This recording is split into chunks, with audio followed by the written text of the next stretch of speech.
என்னம்மா செய்ய போகிறீங்க? வெங்காய சாதமா? வெங்காய சாதம் செய்ய போகிறோம். அதுக்கு தகுந்தது எல்லாம் இங்கே எடுத்து வச்சுருக்கேன், வந்து பாருங்கள். சாதம் ஒரு பவுல்.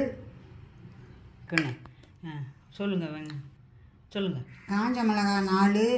உங்களுக்கு தேவையான அதிகமாக வேணும்னா போட்டுக்கலாம், காரத்துக்கு ஏற்ப. வெங்காயம், சின்ன வெங்காயம் ஒரு கப்பு. சாம்பார் வெங்காயம் தான் நறுக்கணும், பொடியாக நறுக்கணும். கொஞ்சம் நெய். இதை பூரா இந்த காஞ்ச மிளகாய் வறுக்கணும். இந்த சாதம் வந்து பாஸ்மதி ரைஸில் கூட பண்ணலாம், சீரக சம்பாலையும் பண்ணலாம், நம்ம இஷ்டம்தான் அது. சரி, இப்போ பண்ணலாமா?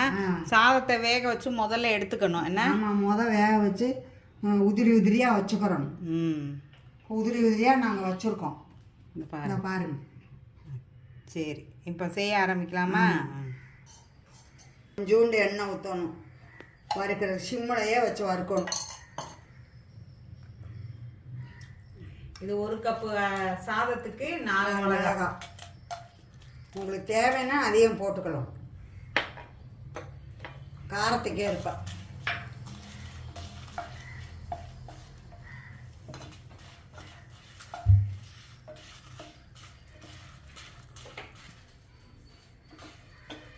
மிளகாய் வந்து மொறுன்னு ஆகிற வரைக்கும் வறுக்கணும். என்னம்மா? ஆமாம், கொஞ்சம் ப்ரௌன் ஆகிற வரைக்கும். ரொம்ப கருப்பாக ஆகக்கூடாது, கொஞ்சம் கலர் இதாகணும்னு. இதுக்கு 2 சாமான் தான். ஆமாம், லஞ்சு பாக்ஸுக்கு ஈஸியாக செஞ்சு குழந்தைகளுக்கு அனுப்பலாம். குழந்தைகளுக்கு கொஞ்சம் நெய் நிறையா ஊற்றி கொஞ்சம் காரம் கம்மியாக வேணும்னா போட்டுக்கலாம். காய்கறி எதுவும் இல்லாத போது ஈஸியாக. ஆமாம், ஆனால் சாம்பார் வெங்காயம் தான் டேஸ்ட்டு. பெரிய வெங்காயம் கிடையாது. ஒன்றும் இல்லைன்னா நறுக்கி போட்டுக்கலாம். சாம்பார் வெங்காயம் டைம் ஆயிடுச்சு அப்படின்னா பெரிய வெங்காயம் நறுக்கி செஞ்சுக்கலாம். இந்த வெங்காய சாதம் எங்கம்மா கற்றுக்கிட்டீங்க? ஏற்கனவே தெரியும், அது நம்மளுக்கு தெரிஞ்சது தான் அது. ஆனால் நம்ம அந்த கிராமத்தில் செய்வாங்க, இங்கே வந்து டவுனில் அதெல்லாம் வந்து கண்டுக்கிறதில்ல யாரும். வெங்காயம் உரிக்கிறதே டைம். ஆமாம், வெங்காயம் உரிச்சு விற்கிதுமா இங்கே கடையிலாம். இப்படி ஆகணும், ரொம்ப கருப்பாகக்கூடாது. ஆமாம், இது ஆறுனதுக்கப்புறம் பொடி பண்ணணும். ஆமாம், இது லாஸ்ட்டாக பொடி பண்ணிக்கணும். இப்போ வெங்காயம் வதங்கணும். இப்போ வெங்காயம் வதங்கணும், எண்ணெய் ஊற்றுறோம். அதுக்கு எவ்வளோ எண்ணெய்மா ஊற்றணும்? ஒரு 2 டேபிள் ஸ்பூன் ஊற்றிருக்கு. இஞ்சி பூண்டு எதுவும் தேவையில்லைல்ல? ஆஹா, அதெல்லாம் எதுவுமே இல்லை. இப்போ வெங்காயத்தை போடுறோம்.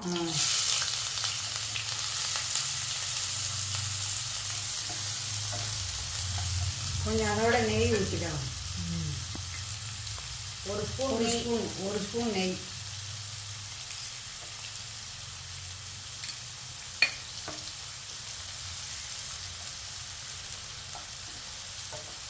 இது வெங்காயம் வந்து கருகாம நல்லா சிவப்பா ப்ரௌன் கலரா கோல்டன் ப்ரௌனாக வரவங்க ஆஃப் பண்ணிடுறோம். இப்போ நான் மிளகாய் பொடி நுங்குறேன்.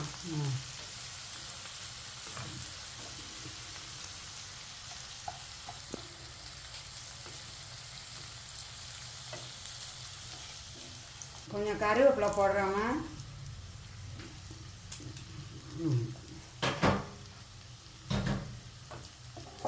அப்போ தான் வாசனையாக இருக்கும். இப்போ தான் வாசனை ஆகும். மிளகாய் நல்லா நுணுக்கிறதுக்கு கொஞ்சம் உப்பு. வெங்காயம் வதங்க கொஞ்சம் உப்பு போட்டுக்கிறோம். வெங்காயம் வதங்கிடுச்சாமா? இன்னும் கொஞ்சம் வதங்கணுமா? இந்த இப்போ தான் ப்ரௌன் கலராக வருது. கொஞ்சம் வதங்கணும். மீடியத்தில் வச்சு வதக்கணுமா? ஆமாம், மீடியத்தில் தான் வைக்கணும், இல்லாட்டி கருகி போயிடும். கருகுன்னா கசந்துடும். இந்த வெங்காயத்தில், சின்ன வெங்காயத்தில் தான் வந்து சிவப்பு அணுக்கள் வந்து ஜாஸ்தியாக இருக்கிறதா சொல்கிறாங்க.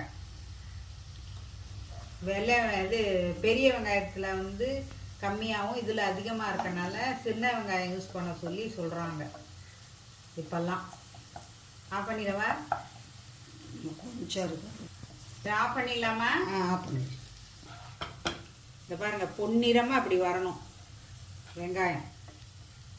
வெங்காயம் பொன்னிறமாக வர வரைக்கும் நம்ம இப்படி வதக்கணும். அதுக்கப்புறம் சாதத்தை மிக்ஸ் பண்ணணும். சாதத்தை போட்டு கலக்கணும். இப்போ இந்த சாதத்தை இந்த வெங்காயத்தோட மிக்ஸ் பண்ணிடணும். உப்பு போடணும். அதுக்கு தேவையான உப்பை போட்டுக்கணும். சாதத்துக்கு தகுந்த உப்பு போடணும். ஏற்கனவே மிளகாய் வத்தலில் உப்பு போட்டிருக்கு, வெங்காயத்தில் போட்டிருக்கு. இப்போ சாதத்தில் கொஞ்சமாக போட்டுக்கணும்.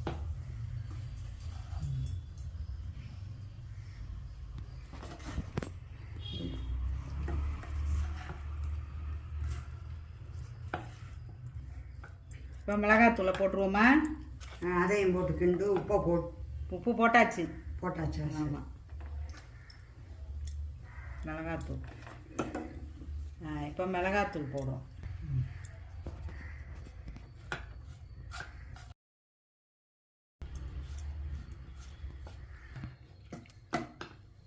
நெய் ஊற்றணும். நெய் ஊற்றுங்க. இப்போ இது கலந்தாச்சு. இப்போ ஒரு ஸ்பூன் நெய் ஊற்றுறோம். ஒரு ஸ்பூன்.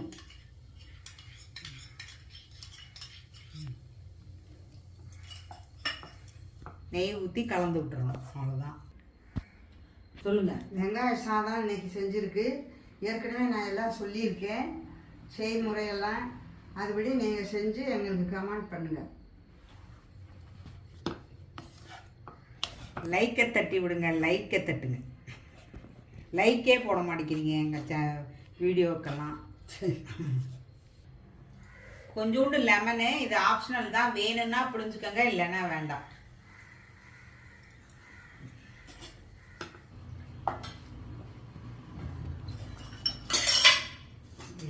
வெங்காய சாதம் ரெடி ஆயிடுச்சு.